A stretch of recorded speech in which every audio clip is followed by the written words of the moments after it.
지난주에 다시 한번 선을 넘는 일이 있었습니다. 이 영상은 누군가를 겨냥하기 위한 것이 아니라 제가 제 삶을 지키기 위해 남기는 현실의 기록입니다. 오늘도 제 일상은 계속되고 그 안에서 저는 제가 가진 것들을 지켜내기 위한 노력을 멈추지 않으려고 합니다. 지난 재판에서 판사는 원고에게 A 회사에 대한 보유하고 있는 주식 정보를 자발적으로 공개하라고 요청을 했고 그 기한을 일주일을 줬습니다. 그런데 일주일이 지나도록 아무 답이 없었습니다. 그러다가 월요일에서야 원고 측 자료를 확인하게 되었는데요. 그 순간 머리가 정말 멍해졌습니다. 이게 도대체 뭐지 하는 생각이 들면서 속이 순식간에 뒤집히더라고요. 원고가 보낸 자료에는 A 회사에 관한 내용은 단 하나도 없었습니다. 대신 제가 확인할 수 있었던 건 고작 3페이지짜리 증거자료 뿐이었고 그 내용은 또 한 번 저를 기가 막히게 만들었습니다.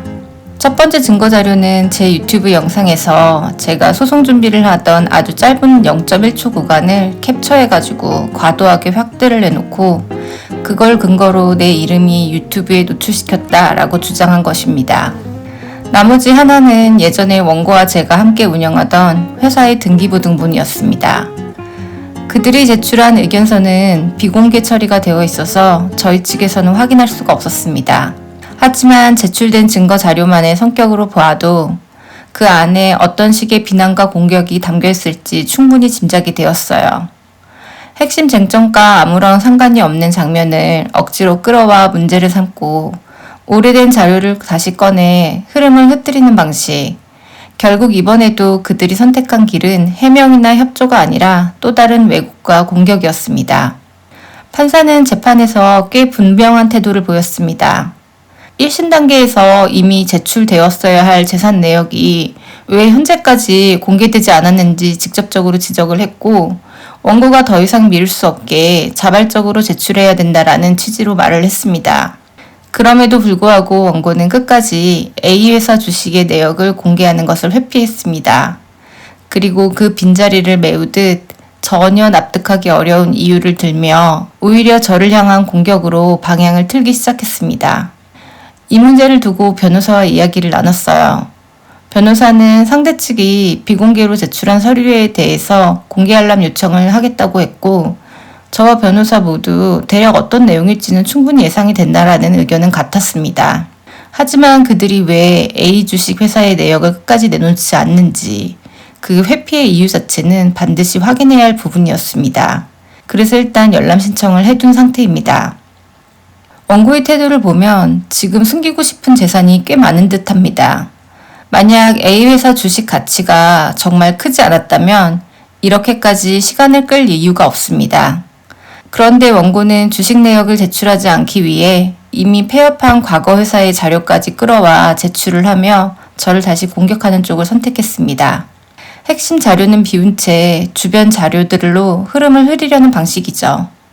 결국 원고가 취한 이 비정상적인 우회로는 A 회사 주식의 가치가 자산으로서 꽤 의미 있는 수준에 이르렀을 가능성을 다시 한번 떠올리게 만듭니다. 주식의 가치가 사소한 수준이었다면 이렇게까지 과거 자료를 동원해 논점을 흐트릴 이유가 없거든요. 이런 회피와 물타기는 사실 이번이 처음이 아닙니다. A 회사 주식 내역을 내놓지 않은 채 전혀 상관없는 자료를 끌어와 저를 문제 삼는 흐름은 그동안 원고가 반복해온 방식과 닮아 있습니다. 해명해야 할 지점은 비워두고 공격할 만한 지점을 과장해서 키우는 패턴. 작은 장면을 확대해 의미를 덧씌우거나 이미 지나간 과거의 자료를 꺼내 현재의 쟁점과 뒤섞어버리는 방식입니다. 이번 증빙 자료도 똑같은 선의에 있습니다. 이거는 단순히 서류를 준비하지 못했거나 실수로 빠졌다라는 것의 수준이 문제가 아닙니다. 재판부가 요구한 핵심 자료는 끝까지 내지 않으면서 관계없는 잔가지 자료로 판을 흐리는 선택을 반복하고 있다는 점에서 그렇습니다. 특히 이번처럼 재판부가 직접 왜 지금까지 제출되지 않았는가를 지적했고 자발적 공개를 요구했음에도 불구하고 이와 같은 방식으로 회피했다는 건 그 태도가 의식적 방향으로 읽힐 수밖에 없습니다. 그동안 원고는 필요할 때만 사실을 꺼내고 불리해지면 내용을 바꾸거나 침묵하는 태도를 보여왔습니다.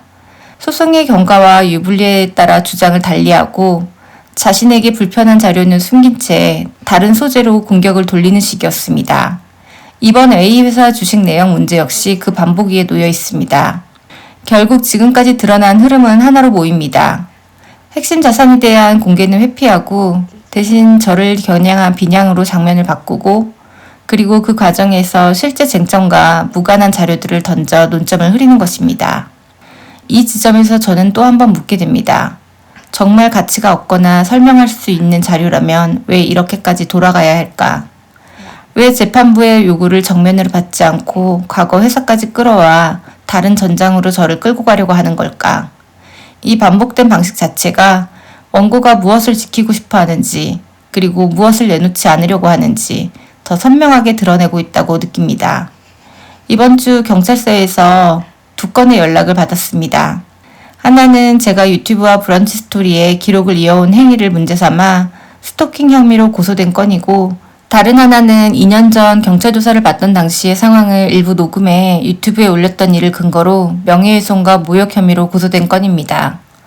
먼저 스토킹 혐의 건에 대해서 이야기를 하면 원고는 제가 제 채널과 글에서 소송 과정과 제 삶을 기록해온 것을 두고 그 행위가 자신을 지속적으로 따라다니며 괴롭힌 것에 해당한다는 식으로 고소를 했습니다. 하지만 저는 원고의 일상을 쫓아다닌 적도 사적인 영역을 침범한 적도 없습니다. 제가 한 것은 오직 제가 겪은 재판의 흐름과 그로 인한 현실을 제 공간에서 기록해온 일 뿐입니다. 그 기록을 범죄의 틀로 바꿔 씌워 저를 다시 수사 절차 안으로 끌어들이려는 시도라는 점에서 이 고소의 의도는 충분히 읽힙니다. 그리고 두 번째 고소는 전혀 다른 맥락이 있습니다.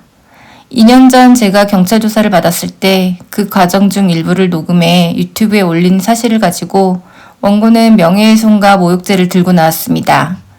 그런데 이 부분은 이미 오래전에 담당 수사관이 해당 영상을 확인한 뒤에 내려달라고 요청했던 사안입니다.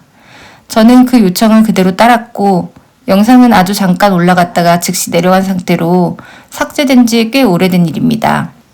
그럼에도 과거의 일을 다시 끌어올려 혐의로 포장해서 넣었다는 것은 이번 고소가 사실의 판단이라기보다는 공격을 위한 제 소환에 가깝다라는 인상을 지울 수가 없습니다. 결국 이번 주에 들어온 두 건의 고소는 이렇게 정리가 됩니다. 현재의 기록을 스토킹으로 규정해 입을 막으려는 시도. 이미 정리된 과거의 일을 다시 꺼내서 죄목으로 되돌리려는 시도라는 것이죠. 서로 다른 사건처럼 보이지만 핵심 쟁점이 다가오거나 제가 필요한 절차를 밟을 때마다 수사라는 형식으로 저를 압박하는 방식이 반복된다는 점에서 한 흐름으로 이어집니다.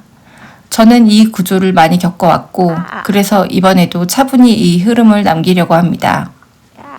원고는 저를 상대로 고소를 끊임없이 이어가고 있습니다. 그 결과 저는 경찰 조사에 대응하느라 시간이 뺏기고 정작 본 이혼 소송에서 가장 중요한 재산 관련 자료를 조사하고 정리할 여력이 계속 꺾여나가고 있습니다. 말하자면 지금 벌이고 있는 일은 제가 핵심 쟁점에 집중하지 못하도록 의도적으로 저의 발목을 잡는 방식에 가깝습니다. 변호사 역시 원고의 이런 움직임을 보면서 같은 판단을 했습니다. 저렇게까지 무리하게 고소를 밀어붙이는 건 결국 무엇인가를 크게 감추고 싶어 한다는 뜻이라고요. 연속적인 고소행위가 상식적인 절차로 이해하기 어려운 수준이라는 말도 했습니다.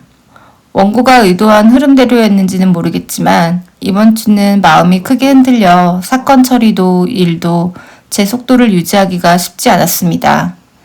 게다가 컴퓨터에 문제가 생기면서 미리 찍어둔 영상의 일부가 사라져버렸어요.